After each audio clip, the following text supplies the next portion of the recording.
Espacio, lugar, memoria e imaginación. Texto de Juhani Pallasmaa.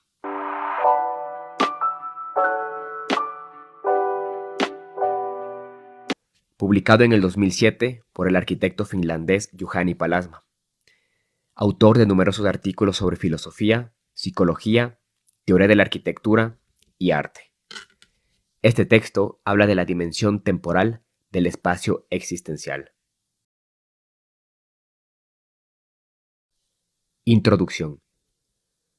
La arquitectura se percibe a menudo en términos futuristas.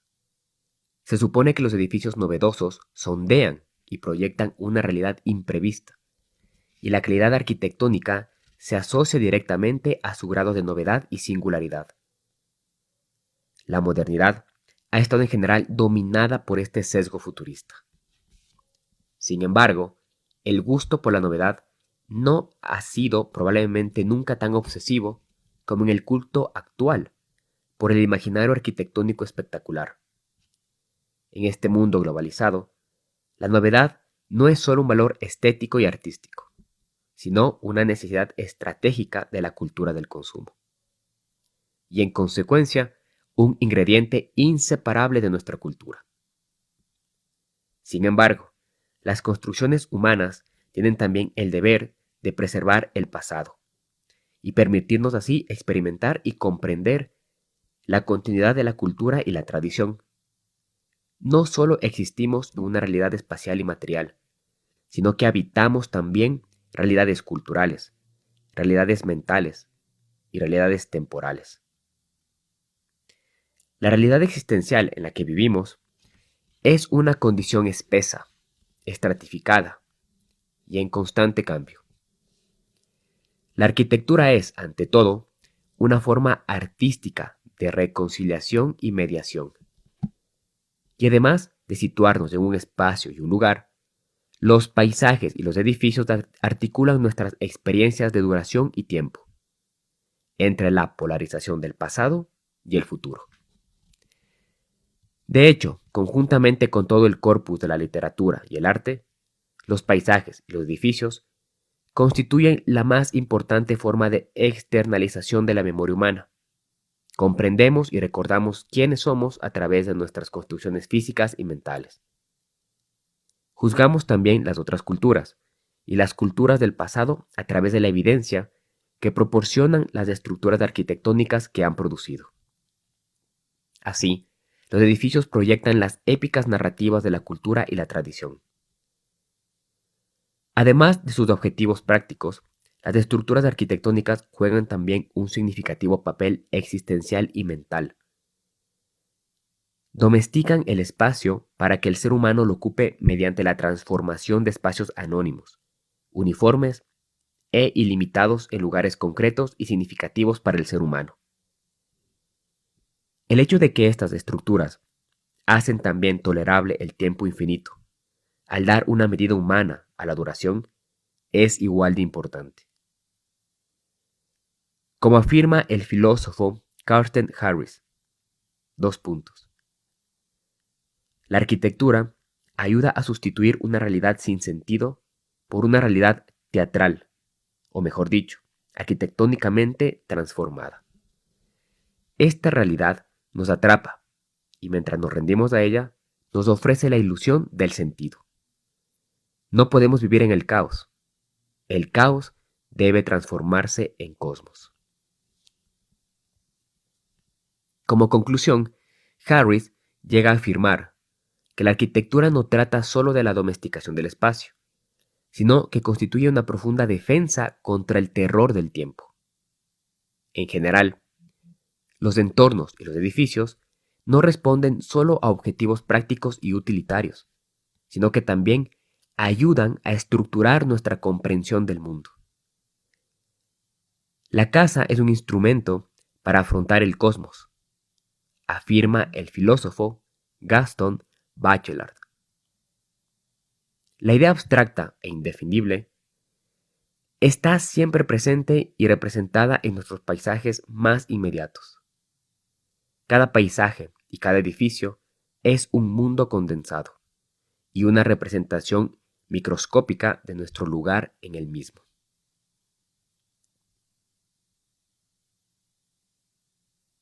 Arquitectura y memoria.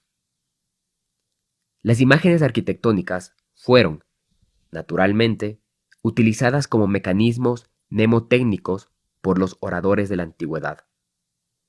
Las estructuras arquitectónicas reales, así como las imágenes y las metáforas arquitectónicas recordadas, se utilizan como recursos para la memoria de tres maneras diferentes. En primer lugar, materializan, conservan y hacen visible el paso del tiempo.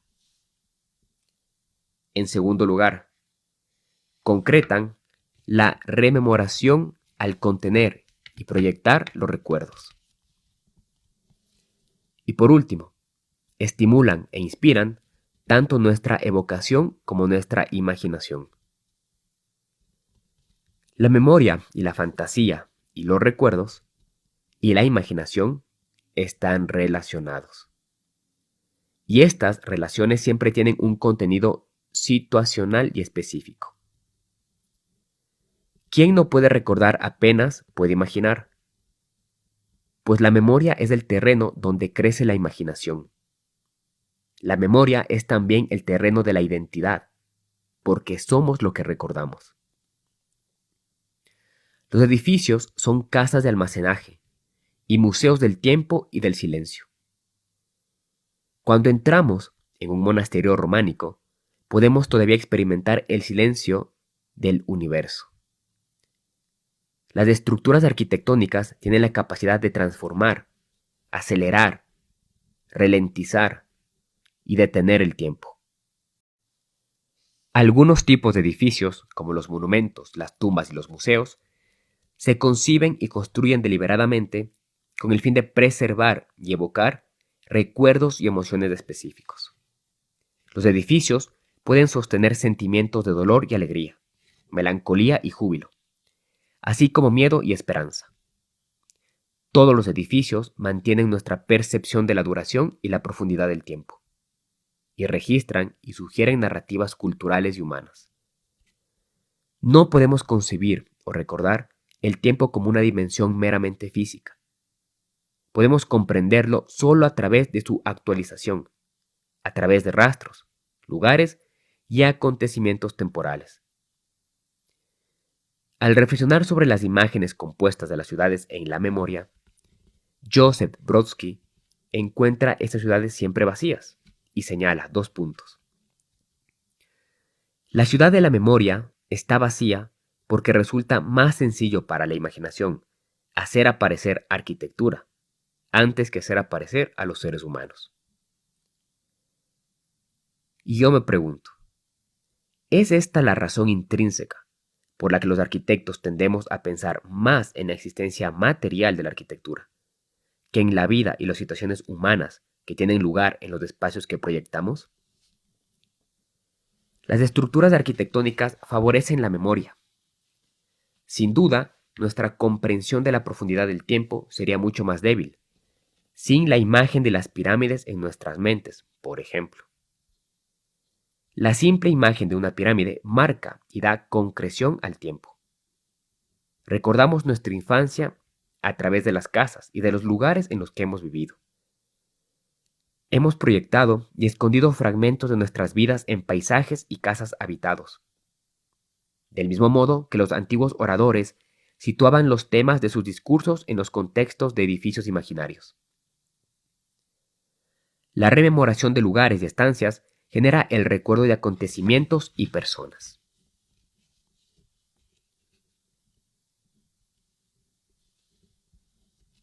El poder mental de los fragmentos. En su novela Los cuadernos de Malte Lauritzen-Brigg, Rainier Maria Rilke nos ofrece de modo parecido, y por boca del protagonista, un emotivo registro de una memoria lejana de su hogar y de sí mismo, surgido de un recuerdo, hecho de fragmentos de la casa de su abuelo. 2 puntos. Tal como lo encuentro en mi recuerdo infantilmente modificado, no es un edificio. Está toda ella rota y repartida en mí. Aquí una pieza, allá otra pieza, y aquí un extremo del pasillo que no reúne esas dos partes, sino que está conservado en cuanto que fragmento.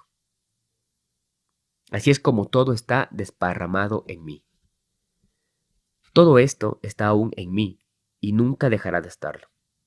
Es como si la imagen de esta casa hubiese caído en mí desde alturas infinitas y se hubiese roto en mi fondo. La imagen recordada aparece gradualmente, pieza a pieza, de los fragmentos de la memoria, como un cuadro cubista que surge de temas visuales independientes.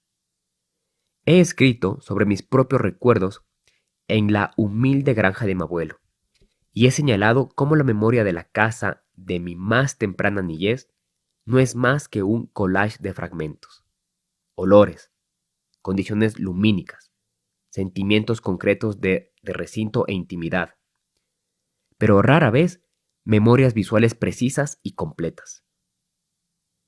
Mis ojos han olvidado lo que una vez vieron, pero mi cuerpo todavía lo recuerda.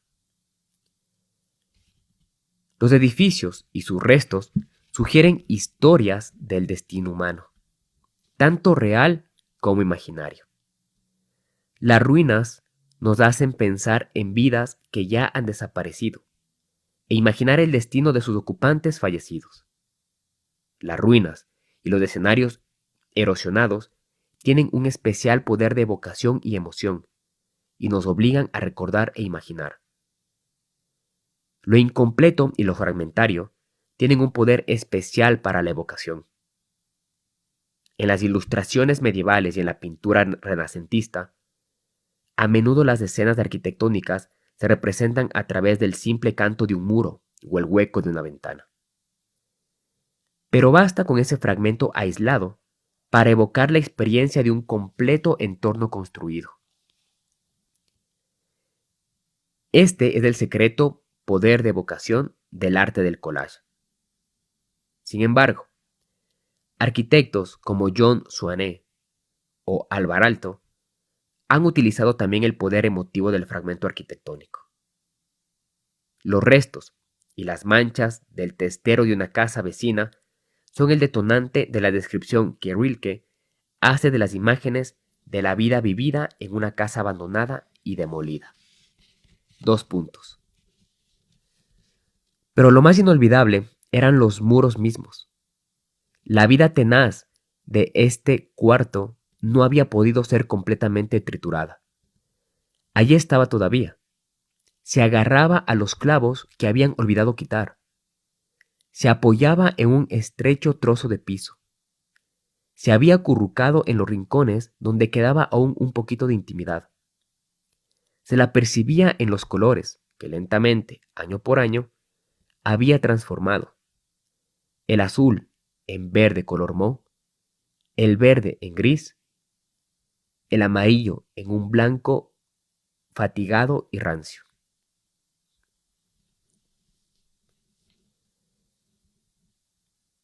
La espacialidad y la situacionalidad de la memoria. Nuestros recuerdos son memorias situacionales y espaciales ligadas a acontecimientos y lugares. Resulta difícil recordar, por ejemplo, una fotografía familiar o icónica en tanto que imagen bidimensional sobre papel fotográfico. Tendemos a recordar el objeto, la persona o el acontecimiento representados en una realidad espacial completa. Nuestro espacio existencial nunca es un espacio pictórico bidimensional, sino más bien un espacio vívido y multisensorial saturado y estructurado por memorias e intenciones. Estamos continuamente proyectando sentido y significado sobre todo lo que encontramos. Joseph Brodsky, uno de mis penates, define que, tras haber visto edificios turísticos como la Abadía de Westminster, la Torre Eiffel, la Catedral de San Basilio, el Taj Mahal o la Acrópolis, no retenemos su imagen tridimensional, sino su versión impresa. Y concluye diciendo, propiamente, nuestro recuerdo no es de un lugar, sino de una postal. Por una vez, y sorprendentemente, estoy en desacuerdo con el poeta. No recordamos la postal, sino el lugar real representado en ella. Una imagen recordada es siempre más que la imagen vista en una ocasión, en mi opinión. Brodsky presenta aquí un argumento forzado, quizá mal influenciado por las ideas expresadas por Susan Sontag sobre el poder de la imagen fotográfica en su importante libro sobre la fotografía. Cuadros, objetos, fragmentos, cosas insignificantes. Todo puede convertirse en un centro de condensación de nuestros recuerdos. El poeta finlandés Jarkko Laine ha escrito sobre el papel que desempeñan en su memoria los objetos cotidianos situados sobre el alféizar de su ventana. Y nos dice, 2 puntos. Me gustaría mirar esos objetos. No busco en ellos un auténtico placer, ni recuerdo sus orígenes. Pero incluso así, todos ellos despiertan recuerdos, reales e imaginarios. Un poema es algo que despierta recuerdos de cosas reales e imaginarias. Los objetos en las ventanas funcionan como un poema. Son imágenes que no reflejan nada. Canto sobre las cosas de la ventana.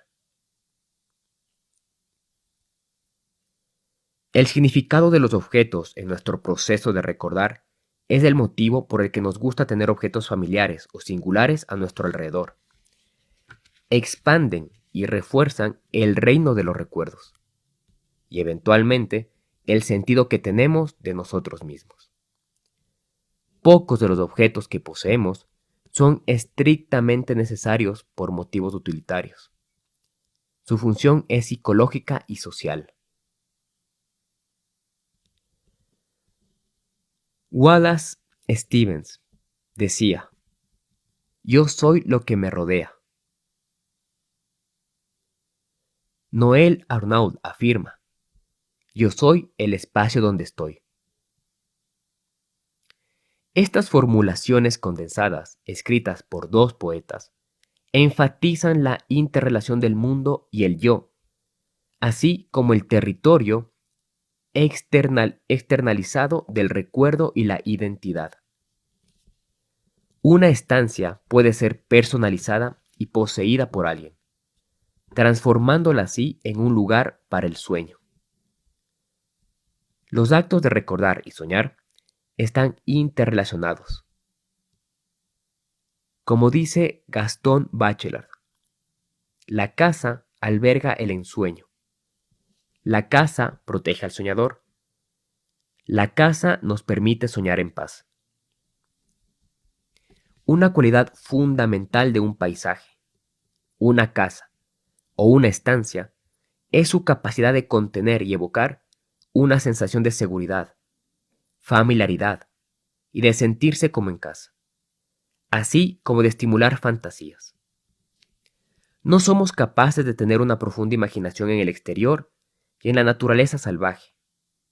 Es necesaria la intimidad de una estancia para una imaginación profunda. Para mí, la medida real de la cantidad de una ciudad consiste en saber si se puede imaginar o si me puedo imaginar a mí mismo enamorándome en ella. El mundo vivido. No vivimos en un mundo objetivo de materia y de hechos, como comúnmente se tiende a asumir con ingenuo realismo. El modo de existencia característicamente humano acontece en los mundos de las posibilidades moldeadas por las capacidades humanas del recuerdo, la fantasía y la imaginación.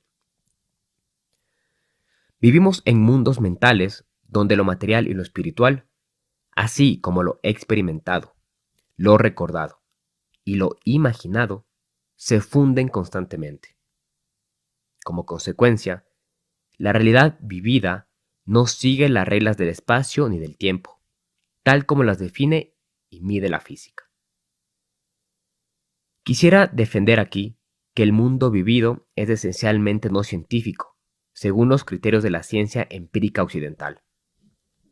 De hecho, el mundo vivido está más cercano de la realidad del sueño que cualquier descripción científica. Para distinguir el espacio vivido del espacio físico y geométrico, podemos llamarlo espacio existencial. El espacio existencial vivido se estructura a partir de significados, intenciones y valores sobre los que un individuo reflexiona, consciente o inconscientemente.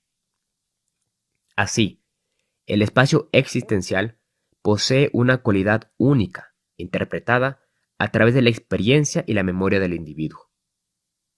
Cada experiencia vivida tiene lugar en el punto de intersección entre el recuerdo y la intención, la percepción y la fantasía, la memoria y el deseo. T.S. Eliot nos presenta la importancia de estas parejas de opuestos complementarios al final de su cuarto cuarteto, en Little Gidding. Lo que llamamos el principio es a menudo el fin, y llegar al final es llegar al comienzo. No cesaremos en la exploración, y el fin de todas nuestras búsquedas será llegar a donde comencemos. Conocer el lugar por primera vez. Por otro lado, los grupos y los colectivos, e incluso las naciones, comparten ciertas experiencias del espacio existencial que constituyen su identidad colectiva y su sentido de pertenencia al grupo. Estamos más unidos tal vez por nuestras memorias compartidas que por un sentido innato de la solidaridad. Un conocido estudio psicológico realizado por Laurence Halbach reveló que la facilidad de comunicación mutua que se producía entre los antiguos parisinos que vivían en un barrio concreto se cimentaba sobre sus ricas memorias colectivas compartidas. El espacio vivido es también el objeto y el contexto tanto de la producción como de la experimentación del arte y de la arquitectura. El arte proyecta una realidad vívida y no una simple representación simbólica de la vida. La tarea de la arquitectura es hacer visible cómo nos toca el mundo. Vivimos por utilizar un concepto que en la carne del mundo y los paisajes y la arquitectura estructuran y articulan esta carne existencial, otorgándole unos horizontes y unos significados específicos.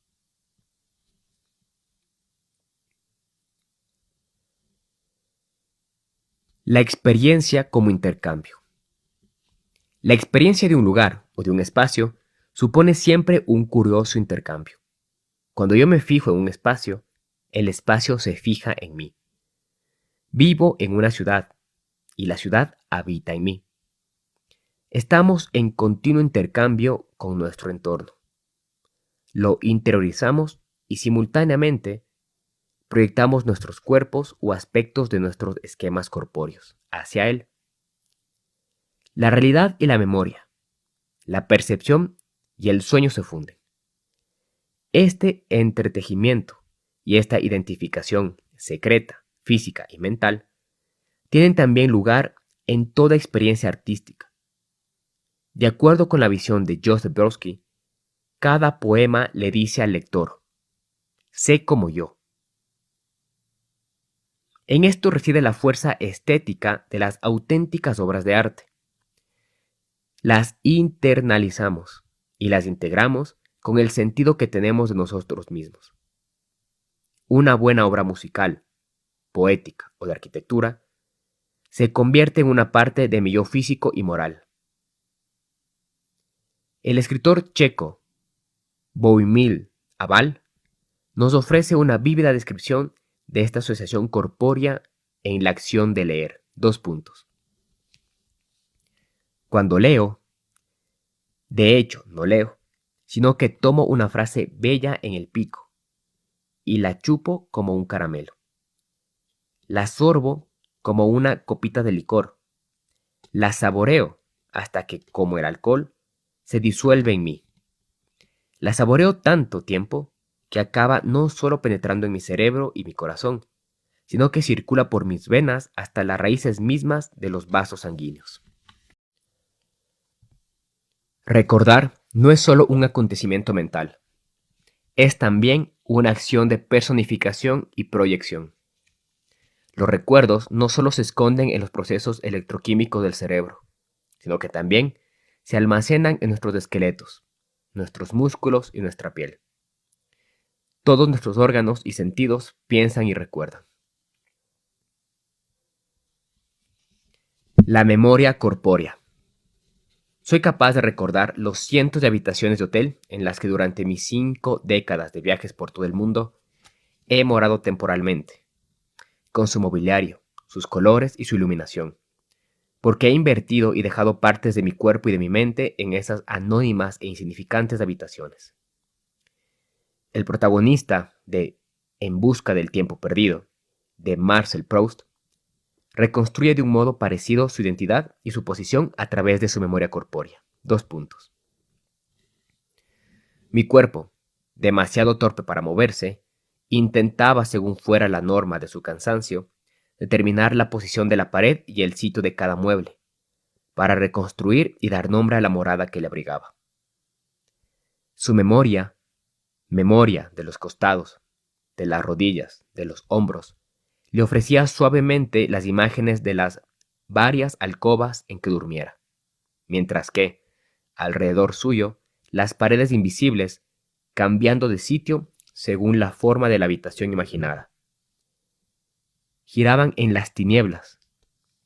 Mi cuerpo se iba acordando para cada sitio de cómo era la cama, de dónde estaban las puertas, de a dónde daban las ventanas, de si había un pasillo, y además de los pensamientos que al dormirse allí me preocupaban y que al despertarme volvía a encontrar. Estamos, una vez más, encontrándonos con una experiencia que nos recuerda una composición cubista fragmentada. Se nos enseña a pensar en la memoria como una capacidad cerebral, pero la acción de recordar implica todo un cuerpo. La memoria corpórea es el centro natural de cualquier crónica sensible del acto de recordar, afirma el filósofo Edward S. Casey en su fundamental libro Imagining, a Phenomenological Study, donde más adelante concluye que no hay memoria sin memoria corporal. En mi opinión, podríamos ir aún más lejos. El cuerpo no es solo el lugar de la memoria, sino también el emplazamiento y el medio de todo trabajo arquitectónico y artístico.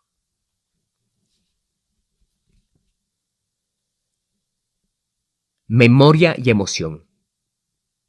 Además de constituir mecanismos de memoria, los paisajes y los edificios son también amplificadores de emociones. Nuestras construcciones refuerzan los sentimientos de pertenencia o alienación, invitación o rechazo, tranquilidad o desesperanza. No obstante, un paisaje o una obra de arquitectura no puede crear emociones a través de su autenticidad y su aura. Nuestras obras evocan y refuerzan nuestras propias emociones y las vuelven a proyectar sobre nosotros mismos, como si nuestros sentimientos tuvieran un origen externo. En la Biblioteca Laurenciana de Florencia me enfrento a mi propia sensación de melancolía, que la arquitectura de Miguel Ángel despierta y vuelve a proyectar. El optimismo que siento al acercarme al sanatorio de Paimio es mi propia sensación de esperanza evocada y reforzada por la arquitectura optimista de Alvar Aalto. La colina de la meditación en el cementerio del bosque de Estocolmo, por ejemplo, evoca un estado de anhelo y esperanza a través de una imagen, que es una invitación y una promesa. Esta imagen arquitectónica del paisaje evoca simultaneidad al recuerdo y la imaginación. como en la imagen compuesta por Arnold Brooklyn, en su cuadro titulado La Isla de los Muertos de 1886. De modo similar, todas las imágenes poéticas son condensaciones y microcosmos. La casa es, más que el paisaje, un estado del alma.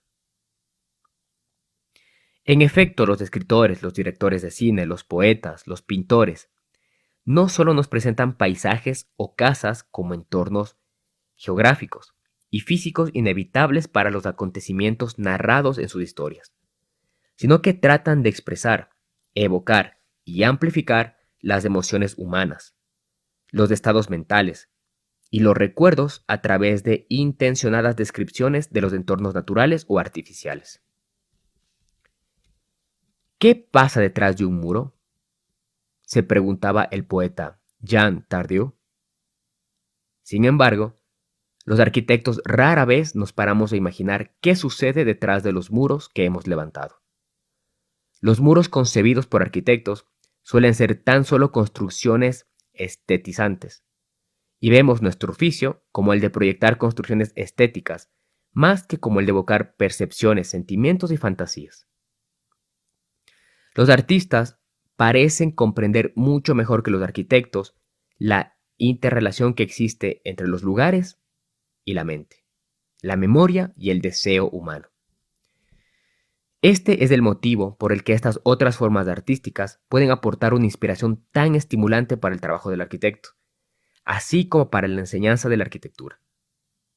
No existe mejor lección sobre la extraordinaria capacidad de las condensaciones artísticas para evocar imágenes microcósmicas del mundo que, por ejemplo, los relatos breves de Anton Chekhov y de Jorge Luis Borges, o las minúsculas naturalezas muertas de Giorgio Morandi, que contienen apenas unas pocas botellas y tazas sobre una mesa.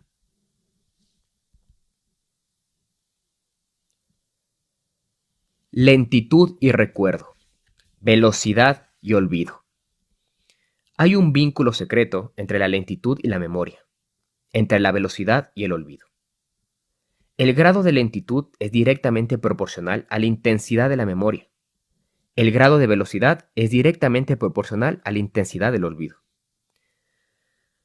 Con la vertiginosa aceleración de la velocidad del tiempo, hoy en día y la constante aceleración de nuestra realidad experiencial, estamos siendo seriamente amenazados por una amnesia cultural.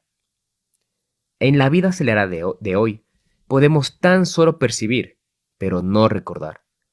En la sociedad del espectáculo solo nos podemos maravillar, no recordar. La velocidad y la transparencia debilitan el recuerdo, pero han supuesto una fascinación esencial para la modernidad desde la declaración de Filippo Tommaso Marinetti en el Manifiesto Futurista, ya hace casi un siglo, donde nos decía que el mundo se ha enriquecido de una nueva belleza, la belleza de la velocidad. En las proféticas palabras de Karl Marx y Friedrich Engels, podemos encontrar que todo lo sólido se desvanece en el aire. Hoy en día, incluso la arquitectura persigue una sensación de velocidad, seducción y satisfacción instantáneas. En consecuencia, la arquitectura se hace autista. La confesión arquitectónica de Kopp Himmelblau ilustra esta aspiración a la acción y velocidad dramáticas de la arquitectura. 2 puntos.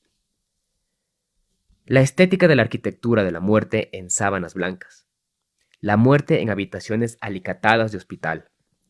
La muerte súbita en las aceras.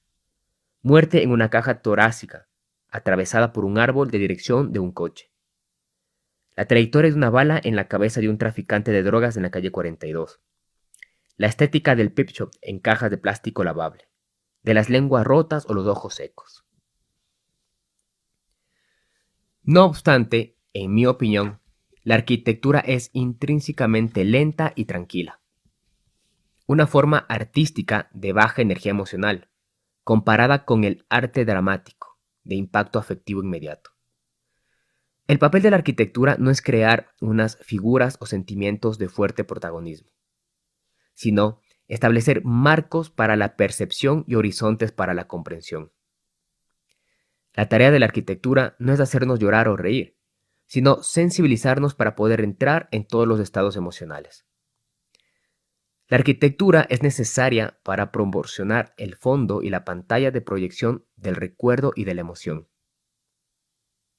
Creo en una arquitectura que ralentiza y enfoca la experiencia humana, en lugar de una que la acelera y difumine.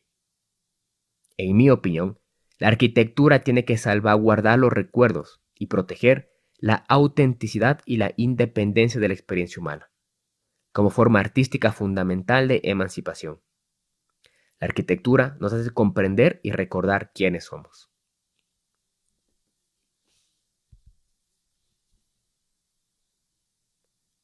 Amnesia arquitectónica. Existen diferentes tipos de arquitectura en relación con la memoria. Una que no puede recordar o mencionar el pasado, y otra que evoca un sentido de profundidad y continuidad. Existe también una arquitectura que trata de recordar literalmente, como las obras posmodernas, y otra que crea un sentido de tiempo profundo y continuidad, épica, sin ninguna referencia formal directa, como las obras de Alvar Aalto o Carlo Scarpa. Se trata de productos de química poética, para utilizar un evocativo concepto de Bachelard. Toda obra de arte significativa establece un diálogo respetuoso con el pasado próximo y lejano, a la vez que la obra se presenta a sí misma como un microcosmos único y completo. Revive y revigoriza el pasado. Toda verdadera obra de arte ocupa un tiempo espeso y estratificado en lugar de una mera contemporaneidad. Existe aún otra dimensión de la memoria arquitectónica. Las imágenes y las experiencias arquitectónicas tienen una historicidad y una ontología propias. La arquitectura empieza con la creación de un plano horizontal. En consecuencia, el suelo es el elemento más antiguo y el más potente de la arquitectura. El muro es más antiguo que la puerta o la ventana, y en consecuencia proyecta un significado más profundo. La modernidad ha sufrido un tipo distinto de amnesia, ya que se han abstraído y separado los elementos y las imágenes arquitectónicas de sus orígenes y sus esencias ontológicas. El suelo, por ejemplo, ha olvidado su origen de tierra nivelada y se ha convertido en una serie de simples planos horizontales construidos. De hecho, como sugiere Bachelard, las construcciones humanas de la era de la tecnología han olvidado por completo la verticalidad y se han convertido en simple horizontalidad. Los rascacielos contemporáneos constituyen en una serie de planos horizontales apilados y han perdido el sentido de la verticalidad, sobre todo verticalidad espacial. La diferencia ontológica fundamental entre arriba y abajo, entre cielo e infierno. Del mismo modo, los suelos y techos se han convertido en planos horizontales idénticos, y a menudo las ventanas y las puertas no son más que simples agujeros en los muros. El tema de la historicidad de las imágenes arquitectónicas y la actual amnesia arquitectónica, que proviene de la pérdida de la historicidad de las experiencias, tiene un importante significado mental. Esta dimensión requiere un mayor desarrollo.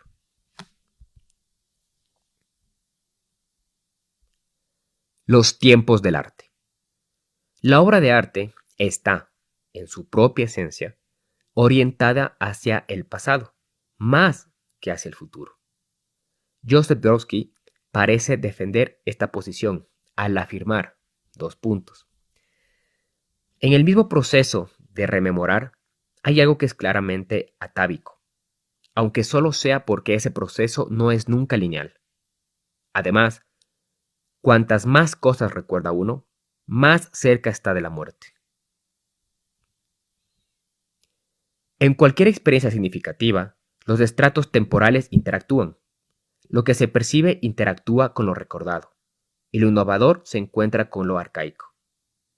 La experiencia artística despierta siempre al niño olvidado y escondido en la personalidad adulta. En el arte y la arquitectura contemporáneos existen imágenes fabricadas planas, y sin ningún tipo de eco emotivo. Pero hay también nuevas imágenes que resuenan con el recuerdo y que resultan simultáneamente familiares y misteriosas, claras y oscuras. Estas imágenes nos conmueven mediante los recuerdos y las asociaciones, las emociones y la empatía que despiertan en nosotros. La novedad artística solo nos conmueve cuando toca algo que ya está en nuestro ser. Toda obra de arte profunda nace sin duda de la memoria, no de una invención intelectual sin raíces. Las obras de arte aspiran a devolvernos a un mundo oceánico, completo e indiferenciado. Este es el punto omega sobre el que escribe Teilhard de Chardin, el punto desde que el mundo se presenta completo y correcto. Solemos pensar que los artistas y los arquitectos deberían estar dirigiéndose a los futuros lectores, observadores y usuarios de sus productos. Sin embargo, Joseph Brodsky tiene muy clara la perspectiva temporal del poeta.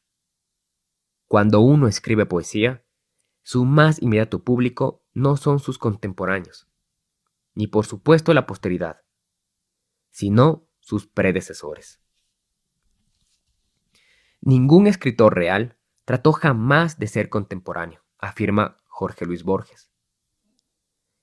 Esta visión nos abre otra perspectiva esencial sobre el significado y el papel del recuerdo. Todo trabajo creativo constituye una colaboración con el pasado y con la sabiduría de la tradición. Todos los auténticos novelistas están a la escucha de esa sabiduría suprapersonal, lo cual explica que las grandes novelas sean siempre un poco más inteligentes que sus autores. Los novelistas, que son más inteligentes que sus obras, deberían cambiar de oficio. La misma observación sería igualmente válida para la arquitectura. Los grandes edificios sobre el fruto de la sabiduría arquitectónica, el producto de una colaboración, a menudo inconsciente, con nuestros más importantes predecesores, a quienes deben tanto como a sus creadores. Solo aquellas obras de arte y arquitectura que establecen un diálogo vital y respetuoso con su pasado tienen la fuerza y la profundidad suficientes como para sobrevivir al tiempo y estimular a los observadores, lectores y ocupantes del futuro.